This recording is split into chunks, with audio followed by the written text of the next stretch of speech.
Okay, before we get started, maybe first of all, welcome again to everyone. Some of you we greeted already when we came here. When you came here, we would ask you to give your business card if you haven't done so to Lieve or to sign that we can contact you later on if you don't mind. Thank you.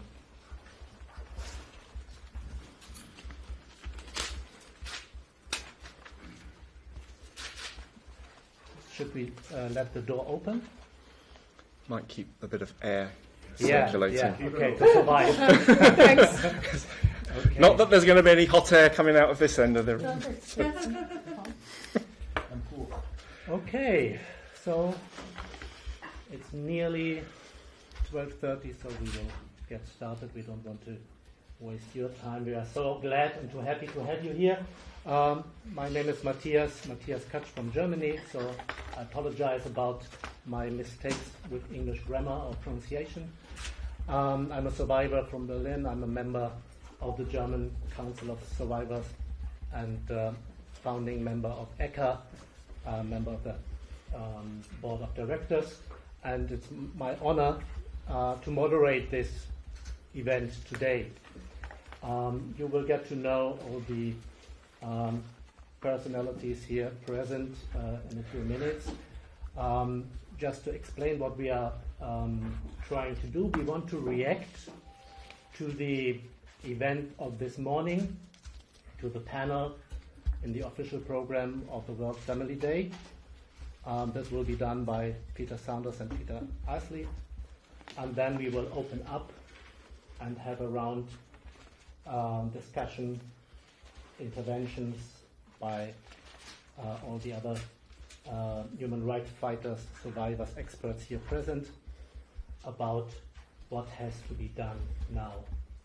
The time of words should be over and the time of action should start now. So this is what we pretend to do. If you have questions after the interventions of Peter and Peter, feel free. And later on, after the presentation or the interventions of the other guests here, you will also have the opportunity to ask questions individually or as a panel. Yes. Good. This is as explanation to start. And now I would invite Peter Eisley to react on what we have seen about the World Family Day panel on safeguarding children in the church. Good afternoon. My name is Peter Eisley, I-S-E-L-Y. I'm one of the founding members of End Clergy Abuse. Most of the people in the panel here today are founding members. End Clergy Abuse, ECA, is the first global organization of leaders, of survivors around the world, and activists. We launched in Geneva in June, where we met with the Office of the High Commissioner of the United Nations and with the Committee on the Child in the United Nations. I just want to briefly mention that this is, of course, a global problem, and it's going to take a global solution. Survivors around the world, which we have the honor to try to speak with them and for them, have nothing but tremendous admiration and respect, and have derived for years inspiration from survivors in Ireland. And the first thing that we want to say is that survivors around the world are going to once again, and have once again, heard from them their suffering, their anguish, their sorrow, but most importantly, their indefatigable, constant dedication to justice. And survivors around the world have taken such an example from them. Any progress that has been made on this issue, and many of us have been toiling in this field as survivors. I was sexually assaulted as a child in the United States. I come from Milwaukee, Wisconsin.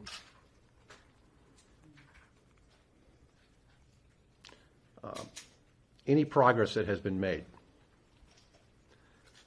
there is one force that is responsible for it, and that is survivors of clergy sexual abuse. And what survivors of clergy sexual abuse do, when they are able to come forward and emerge out of silence and to speak, is that they take action. That's what they do.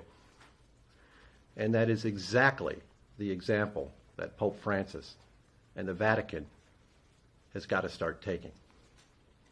So I want to make a few brief remarks about what we heard this morning, but most of that is going to be done by Peter Saunders here. As with the members of our organization, Peter is one of I think a handful, maybe on one hand you can count, of the world's experts. Oh, you okay? Okay. We don't want anything to happen to any of you while we're doing this. Is one of the world's experts, absolutely one of the world's experts on the Vatican and on what they've done and mostly not done. The fact that Peter is no longer on the commission speaks volumes. And he'll describe it in his own words, but they didn't want him on the commission after they got him on the commission, because Peter took action, and he took action specifically about Cardinal Pell of Australia. And he used strong words about Cardinal Pell of Australia. And I'll say what those words were. He said he was a sociopath. That's what he said. And everything that he knew what he was saying. And he was just talking about how Cardinal Pell was covering up for child sex crimes, which had been demonstrably proven in Australia. These are not allegations. These are not speculations. These are facts. These are evidence and facts. And so Peter, on the commission, obviously concerned and alarmed about what was going on in Australia, said something about it. And as we all know, now it's allegations, but he's going to go to trial, not just for that. He should have been in trial for that alone, but he's going to go to trial because he's alleged to be himself a child sex offender. So Peter was right. He was right. And that's why, as this commission started up again, if they were going to be serious about what they were going to do, the first person they would have invited back onto the commission was Peter. And we all know about Marie Collins and what she's tried to do. And if you can't cooperate and keep Marie Collins on your commission, you're not going to be able to keep anyone really on your commission that represents survivors. And I only need to say one thing about the commission, and then I'm going to move on about Cardinal O'Malley and what we think about him. When this commission was announced, with a lot of fanfare from the Vatican and the Pope, he got a lot of credit for making the announcement. But that's all it was. It's just an announcement. That's all it was. But he got a lot of credit for making that announcement. And if the Pope would have said, when he made that announcement, I'm putting this blue ribbon panel together, I can get just about anyone in the world to get on this panel. And here's what we're going to do. I'm going to give them 3 years to accomplish something. And I'm going to ask them to do one thing. And at the end of the 3 years, I can guarantee you they're going to do that one thing. Now, here's the one thing. When a victim or survivor tries to contact the Vatican or the Pope because he was raped and sexually assaulted by a priest, and that case was probably covered up by a bishop, we're going to return that letter. We're going to give them a response. So when a victim or survivor or a family member of a victim or survivor contacts us, we're going to return the email. And that's all we're going to do, but we're going to do it. And what happened by the end of those 3 years? Why did Collins leave? Because they couldn't even do that. They couldn't even do that. Now, I don't know about you, but email's been around for a long time. It's not that complicated. You can even make an automated response. That's not the best response to give, but you could at least do that. We received your letter. We hope you're okay. Someone will get back to you. Maybe in a day, maybe in a week, but it is the Vatican and it is slow, so maybe a year or 2 years or 5 years, but we're going to get back to you. Now, if you can't return emails, you're going to hold bishops accountable? You're going to stop child rapists from raping children around the world? No, you're not going to. So whatever we heard today, it's pretty clear that the Commission and this mechanism has failed. It simply has failed. The person in charge of the Commission, the person that the Pope turned to and said, "You're going to be my #1 man for child protection in the world. I'm giving this assignment to you. I have every confidence in you. You're going to be able to deliver." It's now been 4 years. That man was Cardinal Sean O'Malley. He hasn't done the job. It's clear. We didn't hear anything today how they're going to change how they're doing their job. Nothing. So we believe maybe it's a good time for Cardinal O'Malley to take a leave of absence from the Commission. We're not saying he should go, but maybe he should take a leave of absence for a while, and let's try somebody else.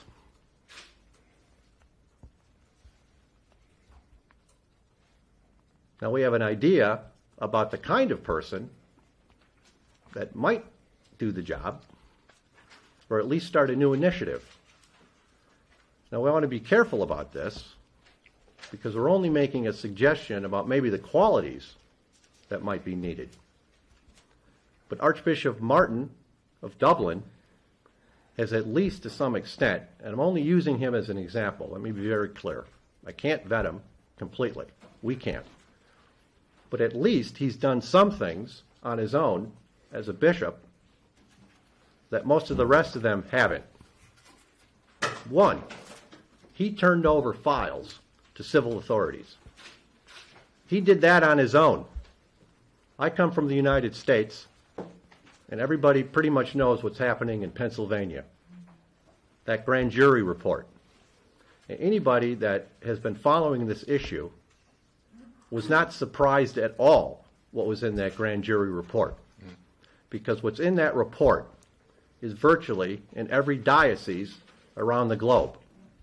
And we've had 10 grand juries in the United States.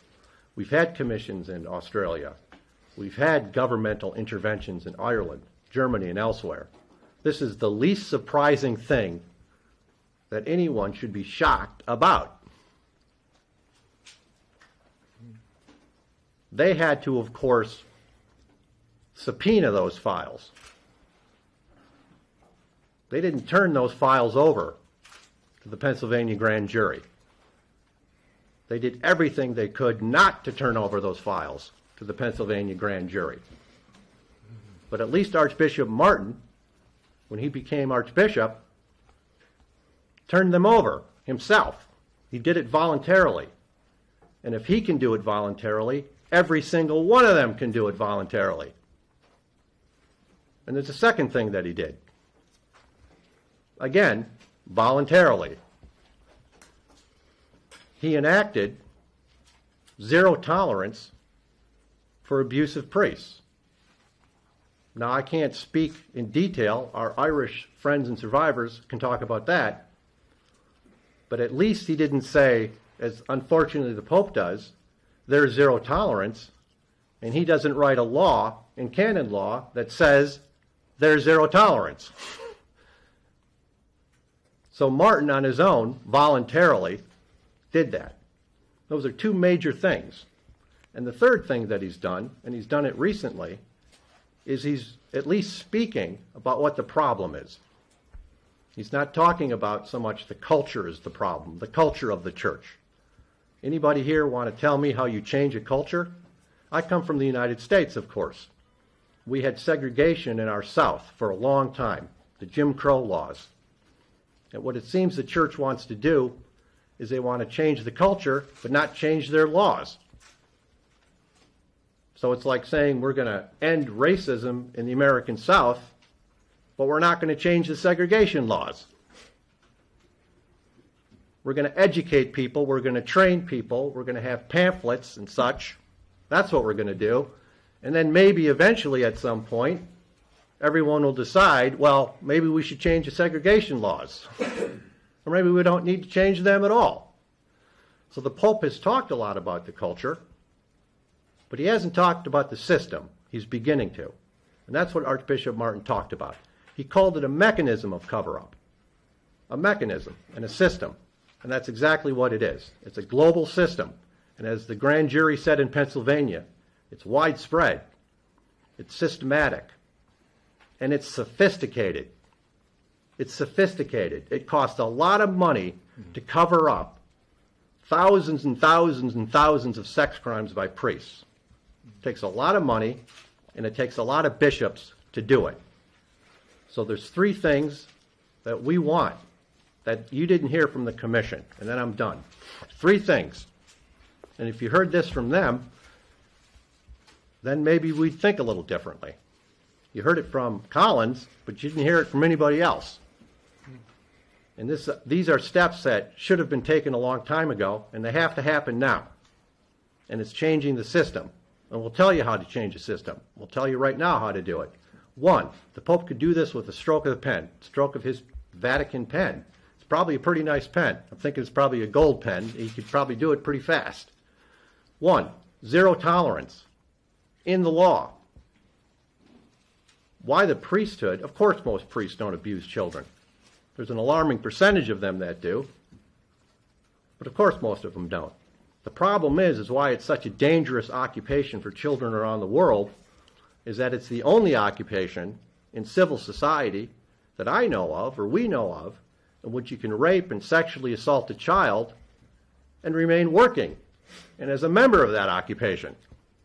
That's the problem. And under their law, there's some change in the United States, but under their law, that's okay. You can go ahead and do that. It's going to be up to your bishop whether that's going to happen or not. So maybe you got a good bishop, but maybe you got a bad bishop. Who knows? Maybe you got a good bishop, and then he gets changed over to a bad bishop. That's the problem. So when they're covering this up, and they're putting these men back in ministry, they're following their own law. Their law lets them do that. So that has to change. And it'll take about one sentence to do it. So zero tolerance in their law. Secondly, zero tolerance for any bishop that has covered up child sex crimes.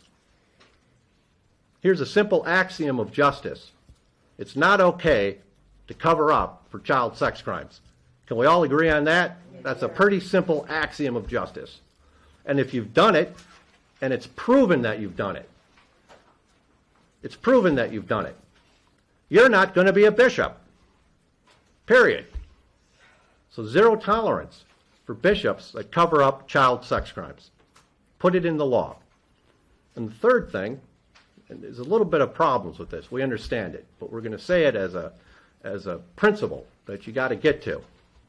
We need to know who these sex offenders are, just like we need to know who these bishops are. What good is it that you know it? Doesn't do us any good, doesn't do families any good. It's not doing any of the people at the World Families here any good. We need to know who they are, because you know who they are, and you know they've done it. We're not talking about unproven allegations. We're talking about proven allegations. And who's proven it? You've proven it. Okay, you've proven it. We need to know who they are. We need to know where they are. And we need to know what you're doing with them. Who's watching them? Who's supervising them? That's information you have right now that could help every Catholic family in the world.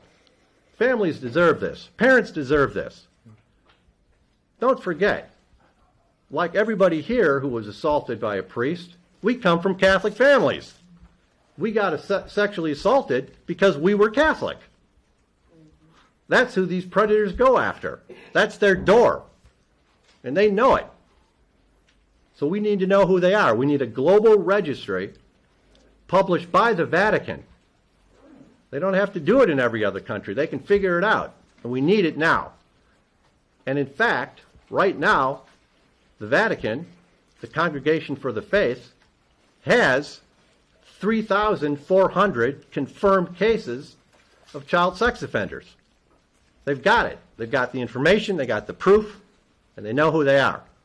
So Pope can go back on Tuesday or Monday, whenever he's going back, and he can release those names. That's what he can do. He can order. Those names are getting released because we've had these names. We've proven that they're sex offenders. We know they're dangerous, and we want families and parents to know that we care about them and that we don't want another child assaulted. They deserve this information. And he can say, that's what I call being a good pastor. That's what that is. And I'm the pastor of the Catholics of the world, and my first responsibility is if I know anyone in my congregation, especially a child, might be in danger, you bet I'm going to let them know. Yeah. I'm not going to say it in vague terms, like there's some general danger somewhere. That doesn't do you any good. I'm going to tell you exactly what the danger is. And I'm going to tell you why it is a danger, so that you as parents can take the steps you need, so that this priest or ex-priest doesn't get into your family. And it uses the priesthood to do it. Because I know that's how they do it. I've always known that. Because we've all known that.